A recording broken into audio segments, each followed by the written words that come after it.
We have a number of seagrass beds in South Texas, the vast majority of which are in that last 90 or so miles of the Intercoastal Waterway in the Laguna Madre. That grass is dying back. It's changing in its ecology.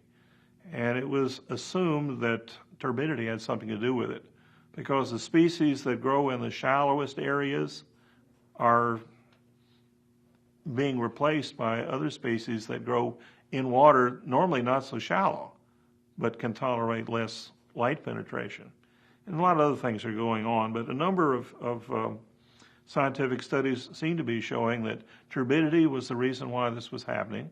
And the major source of turbidity outside of hurricanes and so forth, the regular source, is dredging and the deposition of dredged material.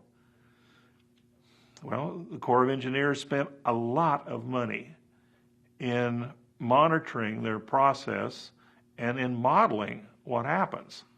They were able to input things like currents, and they discovered in some places that the dredge material they were depositing here was gone within a year.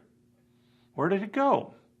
Back into the channel they just spent millions of dollars dredging because a cross current carried it there. The solution?